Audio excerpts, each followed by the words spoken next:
Terça, 5 de agosto. Atravessando o Mar Vermelho. Verso para memorizar. Moisés, porém, respondeu ao povo: Não tenham medo, fiquem firmes e vejam o livramento que o Senhor lhes fará no dia de hoje, porque vocês nunca mais verão esses egípcios que hoje vocês estão vendo. O Senhor lutará por vocês. Fiquem calmos. Êxodo 14, 13 e 14. Ouça Êxodo 13, 17 a 22. Quando o faraó deixou o povo ir, Deus não os levou pelo caminho da terra dos filisteus, embora fosse mais perto, pois disse: Para não acontecer que, vendo a guerra, o povo se arrependa e queira voltar para o Egito. Porém, Deus fez o povo rodear pelo caminho do deserto, perto do Mar Vermelho. Os filhos de Israel saíram do Egito organizados como um exército. Moisés levou consigo também os ossos de José, pois este havia feito com que os filhos de Israel jurassem solenemente, dizendo: Deus certamente visitará vocês. Quando isso acontecer, levem os meus ossos daqui. Os israelitas partiram de Sucote e acamparam em Etã, à entrada do deserto. O Senhor ia adiante deles, durante o dia numa coluna de nuvem, para os guiar pelo caminho. Durante a noite, numa coluna de fogo, para os iluminar, a fim de que caminhasse de dia e de noite. A coluna de nuvem nunca se afastou do povo durante o dia, nem a coluna de fogo durante a noite. Êxodo 14, 1 a 12. O Senhor disse a Moisés: Diga aos filhos de Israel que voltem e se acampem diante de Pi-Hairote, entre Migdol e o mar, diante de Baal-Zefon. Em frente desse lugar, junto ao mar, vocês acamparão. Então, Faraó dirá a respeito dos filhos de Israel: Estão desorientados na terra, presos no deserto. Eu vou endurecer o coração de Faraó, para que os persiga, e serei glorificado em Faraó e em todo o seu exército. E os egípcios saberão que eu sou o Senhor. Eles assim o fizeram. Quando foi anunciado ao rei do Egito que o povo fugia, ele e os seus oficiais mudaram de ideia a respeito do povo. Disseram: Que é isto que fizemos, permitindo que Israel nos deixasse de servir? E Faraó aprontou o seu carro de guerra e levou consigo o seu povo.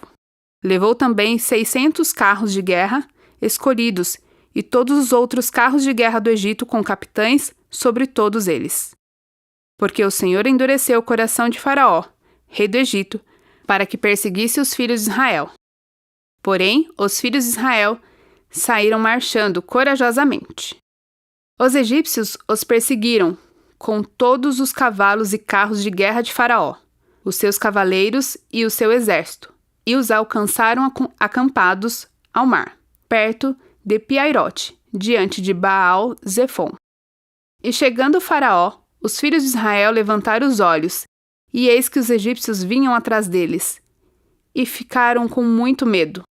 Então, os filhos de Israel clamaram ao Senhor.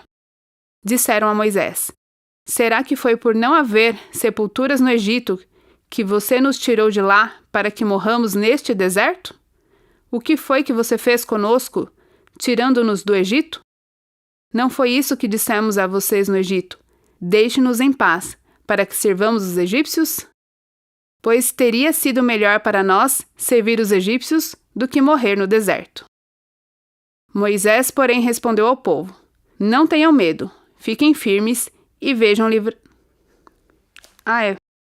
Pergunta 3.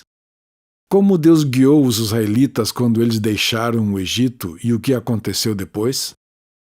Seguindo as instruções de Deus a Moisés, os israelitas deixaram o Egito como um exército bem organizado. Os termos hebraicos tsaba e macané testificam essa descrição. A primeira palavra significa exército ou hoste, e a segunda, acampamento ou divisão. Eles foram divididos em unidades e marchavam como um exército. Posteriormente, Balaão viu das colinas de Moabe que Israel estava acampado, tribo por tribo. Quando Israel saiu do Egito, Moisés levou consigo também os ossos de José. Esse detalhe revela o cumprimento da fé que José teve nas promessas de Deus. José jamais perdeu de vista a terra prometida, mesmo vivendo no esplendor do Egito. Ele pediu que seus ossos fossem levados para Canaã. José cria que Deus visitaria Israel no Egito e os levaria para a terra prometida, como havia jurado. Na chegada a Canaã, seus ossos foram sepultados em Siquém. A coluna de nuvem e a coluna de fogo foram os sinais visíveis da presença de Deus no meio de seu povo. O Senhor habitava na nuvem e falava de lá. Então, o faraó revelou suas motivações. Ele não havia se convertido e nunca se arrependeu. Seu pedido da bênção divina foi uma farsa, talvez um engano em seu coração.